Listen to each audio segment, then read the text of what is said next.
Tu es dans ton vaisseau spatial galactique en route pour l'avant-poste 52 avec pour mission de livrer des fournitures pour la petite colonie qui s'y trouve quand des alarmes commencent à retentir. Tu consultes tes écrans, mais quelque chose attire ton attention avant que tu ne puisses comprendre ce qui se passe. Tu n'as pas besoin d'écran de visualisation car la partie avant de ton vaisseau est transparente, comme un miroir sans teint. Un colossal nuage orange et violet se dirige vers toi. Tu n'as pas le temps de l'analyser. Tu mets le vaisseau en piqué aussi verticalement que possible. Les alarmes s'affolent, mais tu es trop concentré pour te mettre à l'abri du danger. Le vaisseau tremble et tu penses qu'il va se briser. Mais il est rapide et puissant et tu parviens tant bien que mal à te placer en dessous du nuage. Tu lèves les yeux et tu vois le gigantesque nuage de plasma passer au-dessus de toi. La curiosité t'a piqué et tu décides de le suivre. Tu programmes ton ordinateur de bord pour l'analyser. Les résultats te parviennent vite, mais tu as du mal à y croire. Ce nuage de plasma est un destructeur galactique. Lui et d'autres de ses congénères ont mis une fin prématurée à nombre de galaxies. Tu te souviens de tes études sur Terre, lorsque tu n'étais qu'un jeune pilote. Il y avait déjà eu des recherches au XXIe siècle sur la raison pour laquelle les galaxies cessaient mystérieusement de former de nouvelles étoiles, provoquant à terme leur déclin. Les étoiles se forment à partir d'épais nuages de gaz devenus extrêmement froids. Ils se condensent et, au fil du temps, s'effondrent en une matière solide et compacte. Il existe une célèbre photo prise par le télescope spatial Hubble. La plupart des gens l'ont vue. Elle s'appelle les piliers de la création. Il s'agit de la nébuleuse de l'Aigle où des étoiles sont en train de se former. On appelle de tels environnements des pouponnières d'étoiles. C'est un concept plutôt mignon. Mais il y a un méchant qui rôde. Et tu le suis. C'est un vaste destructeur d'étoiles. Le destructeur se précipite et balaye le gaz de ces galaxies à une vitesse incroyable, empêchant ainsi les étoiles de se former. C'est comme un balai géant. Mais au lieu de nettoyer, il détruit, mettant fin prématurément aux nouvelles galaxies. Maintenant que tu sais à quel point il est dangereux, il est préférable de rester un peu en retrait. Voyons si nous pouvons le voir en action à une distance sûre. C'est un mystère de longue date que de savoir pourquoi certaines galaxies ne donnent pas naissance à de nouvelles étoiles. Ce destructeur d'étoiles est malin. Il traîne autour des grands amas de galaxies, dont un en particulier, qui porte le nom d'amas de la Vierge. C'est celui que les scientifiques ont étudié. Il est tout proche, mesure 7 millions d'années-lumière de diamètre et contient des milliers de galaxies. Quand on dit proche, on parle tout de même d'environ 65 millions d'années-lumière de nous. Ce n'est donc pas vraiment ta petite promenade spatiale du dimanche, mais c'est relativement proche à l'échelle galactique. L'amas fonce dans le plasma surchauffé à des vitesses pouvant atteindre 1 million de kilomètres par heure. L'amas constitue la base du grand superamas de la Vierge, dont le groupe local, où se situe notre Voie lactée, fait partie. Sa proximité avec nous le rend plus facile à étudier pour les scientifiques. C'est aussi l'une des régions les plus extrêmes de l'univers que nous connaissons, en tout cas à ce jour. Qui sait ce qu'il y a d'autre là-bas ? L'amas de la Vierge est aussi inhabituel car il forme encore de nouvelles étoiles. Et nous pouvons les observer comme sur la célèbre photo de la pouponnière de Hubble. L'une des galaxies de cet amas s'appelle Messier 87. Elle a été découverte en 1781 par un astronome français nommé Charles Messier. Elle lui semblait un peu floue, alors il l'a appelée nébuleuse. Une nébuleuse sans étoiles. Il a fallu attendre les années 1920 pour obtenir plus d'informations sur sa nature exacte. Messier était très respecté et, de son vivant, il a découvert pas moins de 13 comètes. Il est né dans la campagne française, 10e d'une famille de 12 enfants. À l'âge de 14 ans, en 1744, il a eu la chance de voir une énorme comète à 6 queues. Elle était étonnante et était visible à l'œil nu pendant plusieurs mois. Ses effets étaient spectaculaires et inhabituels. Elle était si brillante qu'elle a été répertoriée comme la 6e plus brillante de l'histoire. 4 ans plus tard, le 25 juillet 1748, le jeune Charles a vu une éclipse solaire depuis sa ville natale. Il a alors su qu'il voulait explorer le monde de l'astronomie. C'était tout décidé. Un cratère lunaire et un astéroïde ont été nommés en son honneur. Rien d'aussi éblouissant cependant que Messier 87 alias M87. C'est une galaxie elliptique supergéante avec des billions d'étoiles.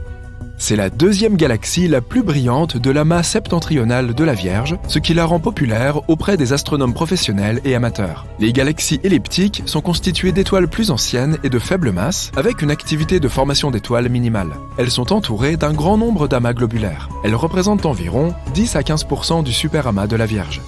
M87 a un trou noir supermassif en son centre. Il a été photographié à l'aide des données recueillies en 2017 par le télescope Event Horizon, EHT. Il a été dévoilé avec enthousiasme au monde entier en 2019.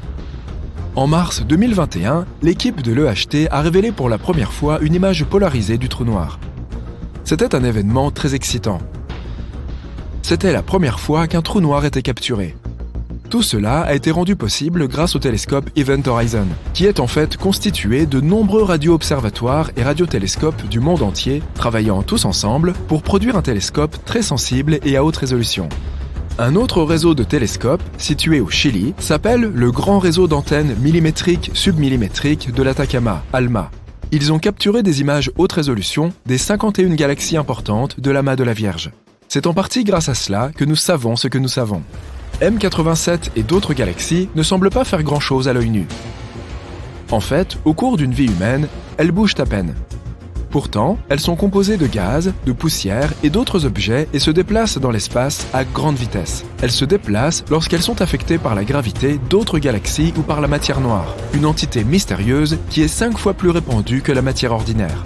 On pense que de nombreuses galaxies, y compris la nôtre, ont un halo de matière noire qui les entoure. La matière noire peut tirer de façon plus importante sur les petites galaxies à l'extérieur des amas. À mesure que la galaxie est entraînée dans l'espace, le destructeur d'étoiles peut tomber sur elle. Des nuages géants de plasma intergalactique, une forme de gaz électrique, peuvent se comporter comme une atmosphère et drainer le gaz à l'intérieur de la galaxie. Ils balayent le gaz de cette galaxie, la privant de ce dont elle a besoin pour fabriquer des étoiles. Il est difficile de saisir l'ampleur de ce genre d'activité. Mais d'après les scientifiques, c'est ce qui est en train de se produire avec certaines galaxies ou nébuleuses sans étoiles, comme les a observées Charles Messier.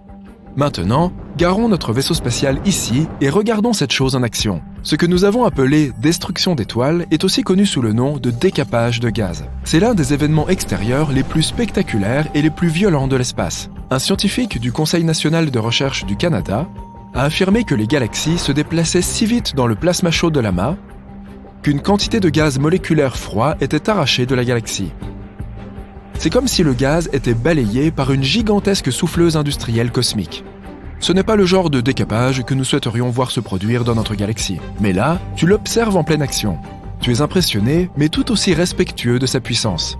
Le décapage du gaz, également connu sous le nom de décapage par pression dynamique, traverse de nombreuses galaxies et élimine les gaz qui forment les étoiles. Le processus est très efficace. Les gaz se comportent différemment des nuages de notre galaxie. Ils ne forment pas autant d'étoiles que la nôtre. Une étude du XXIe siècle a révélé que le même processus se produit dans des groupes plus petits, de quelques galaxies seulement, avec beaucoup moins de matière noire. L'étude a examiné un nombre stupéfiant de 10 567 galaxies satellites. Ce sont des galaxies qui existent au-delà des énormes amas galactiques. Ils ont pu en étudier un si grand nombre en utilisant la technique de l'empilement. Cela permet d'en savoir plus sur un ensemble d'objets peu lumineux, en combinant toutes les informations de ces objets et en extrayant une caractéristique moyenne. Ils ont finalement déterminé que le décapage du gaz est potentiellement la principale façon dont les galaxies et la formation des étoiles sont entravées par leur environnement. C'est plutôt malheureux d'avoir un voisin aussi méchant. Maintenant que ta curiosité a été satisfaite, il est préférable de quitter ce nuage de plasma et de poursuivre ton voyage vers l'avant-poste 52. Tu vas être en retard et tu pourrais avoir de sérieux problèmes. Pendant que ton vaisseau fait demi-tour, nous allons retourner sur Terre et remonter dans le temps. Retour en 1744. À cette nuit dans la campagne française, où un adolescent se tenait dehors, émerveillé par le ciel nocturne et la vue spectaculaire d'une comète à 6 queues. Et à partir de ce moment, il a trouvé l'inspiration pour entamer la quête de toute une vie, basée sur une seule question. Peut-être la question ultime. Qu'y a-t-il là-haut ? Des sons étranges et inhabituels sortis de nulle part se répandent dans toute notre galaxie, se répétant constamment, et nous n'avons jamais rien entendu de tel auparavant. Les scientifiques l'ont découvert en 2020 et cela ne ressemblait à aucune des autres signatures énergétiques qu'ils avaient déjà étudiées. Des signaux radio clairs et puissants se produisent de temps à autre et disparaissent mystérieusement en l'espace d'une journée. Cela ne correspond au profil d'aucun corps spatial que nous connaissions. Le signal est un peu irritant et il disparaît de façon aléatoire. Lorsque les scientifiques ont essayé de faire correspondre le signal avec les observations d'autres télescopes, il avait disparu. Les étoiles de faible masse émettent parfois des ondes radio, mais pas ici car leur équivalence s'exprime surtout en rayons X. Les étoiles effondrées très denses comme les pulsars et les magnétars ne constituent pas non plus une explication possible. La solution la plus proche qu'ils aient trouvée est une classe mystérieuse d'objets que nous connaissons sous le nom de source radio du centre galactique, GCRT. Il s'agit d'une source radio qui brille et s'illumine rapidement. Elle se désintègre près du centre de notre galaxie et pourrait nous aider à percer les mystères de l'univers. Si tu avais une voiture volante capable d'accélérer à la vitesse de 95 km/h, tu n'aurais besoin que d'1 heure pour aller dans l'espace. La Lune est un peu plus loin, 400 000 km, soit environ 10 fois la circonférence de notre planète.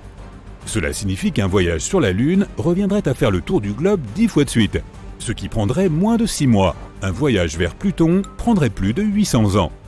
Proxima b est la voisine semblable à la Terre la plus proche que nous ayons. C'est un petit monde rocheux qui tourne autour de l'étoile voisine la plus proche de notre Soleil.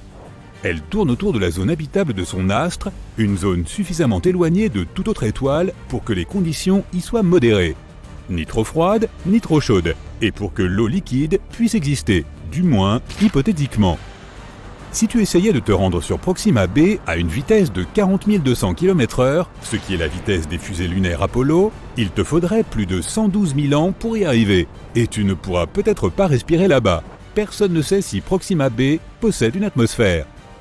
Les humains explorent l'univers en permanence, mais nous ne pouvons voir qu'environ 5% de la matière qui s'y trouve, et Albert Einstein a été le premier à réaliser que l'espace vide n'est pas vraiment vide. Tout ce que nous ne pouvons pas voir est en fait composé de matière invisible, aussi appelée matière noire, combinée à une chose appelée énergie noire. Si tu essayais de verser de l'eau dans l'espace, en dehors d'un vaisseau spatial bien sûr, elle se mettrait immédiatement à bouillir ou à s'évaporer. C'est parce qu'il n'y a pas d'air ni de pression atmosphérique dans l'espace. Lorsque la pression de l'air diminue, la température à laquelle tu dois normalement faire bouillir l'eau diminue également. Cela signifie que l'eau bout beaucoup plus vite au sommet d'une montagne qu'au niveau de la mer par exemple. Il n'y a pas de pression atmosphérique dans l'espace. L'eau pourrait donc bouillir à une température très basse.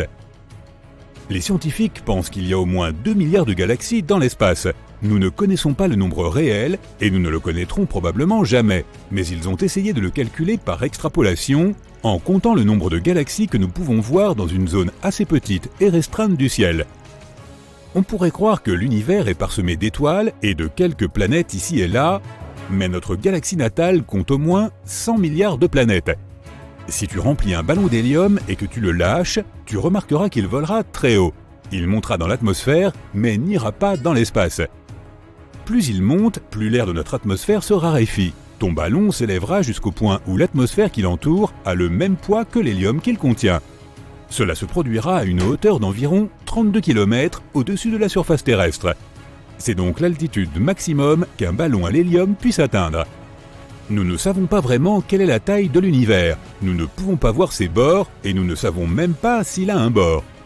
La technologie actuelle nous permet de voir à une distance d'environ 14 milliards d'années-lumière de notre planète. Cela signifie que nous pouvons voir environ 28 milliards d'années-lumière de diamètre, en commençant par la couche la plus externe de notre atmosphère, qui se termine à environ 960 km au-dessus de la surface de notre planète.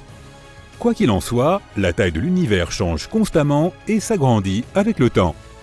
Mercure est la planète la plus proche du Soleil, si bien que la plupart des gens pensent que c'est aussi la planète la plus chaude. Pourtant, c'est Vénus qui détient ce titre. C'est la deuxième planète la plus proche de notre étoile centrale, environ 30 millions de kilomètres plus loin du Soleil que Mercure. Mais Mercure n'a pas d'atmosphère. Or, cette dernière agit comme une sorte de couverture chauffante qui aide à maintenir la chaleur provenant du Soleil. Vénus a une atmosphère étonnamment épaisse, environ 100 fois plus épaisse que celle de la Terre. Son atmosphère ne laisse pas sortir la chaleur, elle la conserve et rend Vénus de plus en plus chaude. De plus, elle est principalement composée de dioxyde de carbone, qui laisse librement entrer l'énergie solaire. Mais il est moins transparent et perd donc moins les radiations à grande longueur d'onde émises par la surface chaude. La température moyenne y est d'environ 468 degrés Celsius, ce qui est assez chaud pour faire fondre l'étain.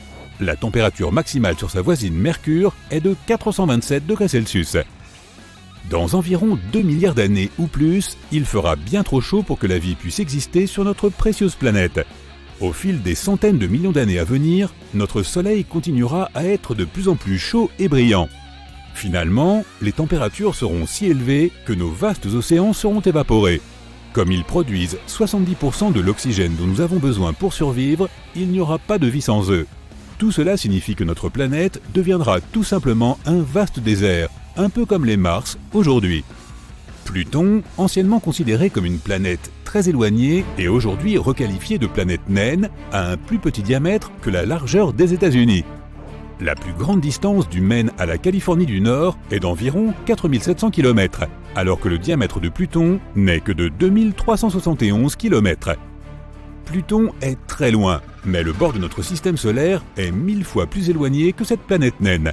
Et les astronomes ont trouvé de nombreux objets spatiaux en orbite autour de notre Soleil, bien plus loin que Pluton, tels que les objets de la ceinture de Kuiper et les objets transneptuniens. Il y a aussi le nuage de comète d'Oort qui se trouve à une demi-année-lumière de Pluton, également 1000 fois plus loin. Une étoile à neutrons est vraiment très lourde. Une cuillère à café remplie du matériau de cette étoile pèserait 6 milliards de tonnes. Les étoiles à neutrons sont issues d'énormes étoiles qui n'ont plus de carburant. L'étoile en déclin explose et son noyau se désagrège, mais à cause de la gravité, il forme une étoile à neutrons extrêmement dense.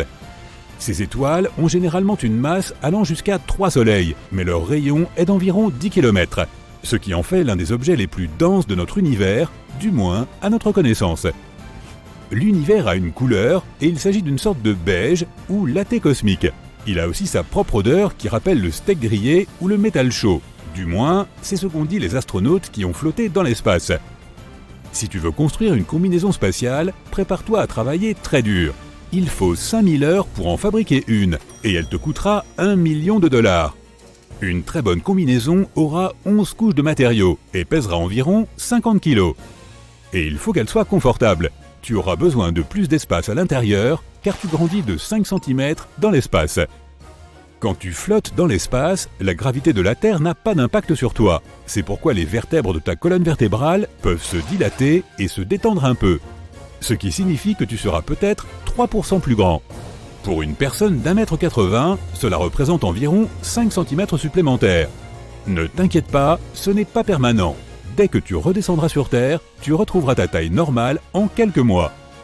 L'espace n'est pas la meilleure option si tu veux avoir une conversation avec ton ami, car là-haut, le son ne se déplace pas du tout. Les molécules y sont si éloignées les unes des autres que les vibrations sonores ne peuvent pas les atteindre. Ce qui signifie qu'elles ne peuvent pas vibrer et donc que nous ne pouvons pas les entendre. Les films ont donc raison à ce sujet, personne ne pourrait t'entendre crier dans l'espace. Nous vivons en quelque sorte à l'intérieur de notre Soleil. Le Soleil n'est pas seulement cette grosse boule de feu située à 150 millions de kilomètres de nous. Son atmosphère extérieure est bien plus grande. Elle s'étend bien au-delà de la surface que nous pouvons voir. L'orbite de notre planète traverse son atmosphère ténue. Les rafales de vent solaire qui créent les aurores australes et boréales en sont d'ailleurs la preuve. Cela signifie que, d'une certaine manière, nous vivons à l'intérieur du Soleil. Et pas seulement nous, mais d'autres planètes aussi, y compris la lointaine Neptune. L'héliosphère, qui est ce que nous appelons l'atmosphère solaire externe, s'étend sur environ 16 milliards de kilomètres. Attache ta ceinture, nous mettons le cap sur les endroits les plus bizarres de notre univers. Tu vas découvrir des phénomènes parmi les plus mystérieux auxquels peu de gens ont assisté. Récemment, des astronomes ont découvert que le trou noir supermassif au centre de notre galaxie natale, la Voie lactée, pourrait bien fuir. Qu'est-ce que ça change ? Eh bien, cela pourrait signifier que ce trou noir, appelé Sagittarius A étoile, et dont la masse est 4,1 millions de fois celle de notre Soleil, n'est pas un géant endormi comme on le pensait auparavant. Il pourrait être encore actif. Et la fuite enregistrée par les scientifiques pourrait être le trou qui rote en avalant des nuages de gaz. Eh, ça arrive même aux meilleurs d'entre nous. Au cours de leurs recherches, l'équipe d'astronomes a eu recours au télescope spatial Hubble. Il les a aidés à repérer un jet semblable à la flamme d'un chalumeau. Il se détachait des nuages d'hydrogène au centre de notre galaxie. Ce jet semblait cracher du gaz comme un tuyau qui arroserait un tas de sable. Cela se produit souvent autour d'autres trous noirs actifs, entourés par toute la matière qu'attire leur immense attraction gravitationnelle. Une partie de ces matériaux est attirée dans le trou noir, mais une petite partie est rejetée vers l'extérieur par de puissants champs magnétiques. Les recherches suggèrent que lorsqu'un nuage de gaz gigantesque s'approche trop près de notre trou noir supermassif, il est avalé et le trou éructe alors de petits jets de matière. Les bulles de Fermi pourraient être le résultat des éructations qui se sont produites il y a environ 2 à 4 millions d'années. Mais récemment, les scientifiques ont découvert une autre bulle géante de gaz chaud. Elle est alignée avec le jet qui s'étend sur plus de 35 années-lumière à partir de notre trou noir supermassif. Les astronomes soupçonnent que ce jet aurait pu s'enfoncer dans cette bulle de gaz et la faire croître. Maintenant, allons visiter d'autres endroits à couper le souffle de notre univers. Mais faites très attention, certains d'entre eux sont extrêmement dangereux. Comme cette étoile à neutrons surnommée pulsar de la Veuve Noire. Tout comme l'arachnide du même nom, il grignote son partenaire, une étoile naine brune plutôt légère. Plus ce pulsar consomme de matière, plus il tourne lentement. L'énergie que l'étoile à neutrons perd dans le processus fait que son compagnon stellaire s'étiole. Si elles existent, les pattes nucléaires sont le matériau le plus solide de tout l'univers. Formée à partir des restes d'étoiles éteintes, cette substance est comprimée pour former des enchevêtrements de matière ressemblant à des spaghettis. Elle peut se casser, mais seulement si tu y appliques 10 milliards de fois la pression nécessaire pour briser l'acier. Que dirais-tu de visiter une planète où il pleut du verre ? Perso, je ne préfère pas. Cette exoplanète bleu vif semble paisible et légèrement familière. Ne trouves-tu pas qu'elle ressemble légèrement à la Terre ? Mais cette apparence charmante dissimule la nature terrifiante de la planète. Les vents soufflent à 8700 km/h à sa surface. C'est 7 fois la vitesse du son. Mais ce n'est pas le pire. Il pleut du verre latéralement sur ce monde extraterrestre en fusion. Les tsunamis solaires sont un phénomène cosmique surnommé événement de terminaison. Ces tsunamis se produisent à l'équateur du Soleil. Des collisions cataclysmiques de champs magnétiques semblent provoquer de gigantesques tsunamis jumeaux de plasma.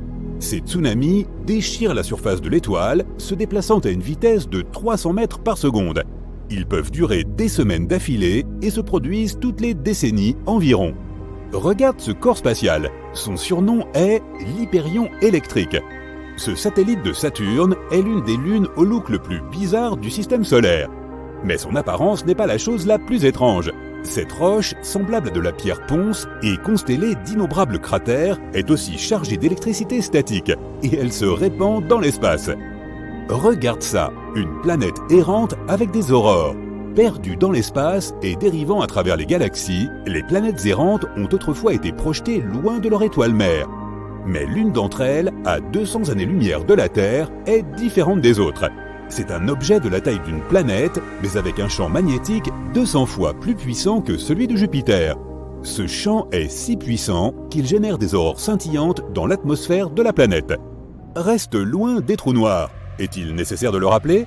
Oui, ils font partie des objets les plus périlleux de l'univers. Mais qu'en est-il des mini-trous noirs ? Contrairement à leurs frères et sœurs massifs, les hypothétiques mini-trous noirs pourraient être vraiment minuscules, pas plus gros qu'un atome.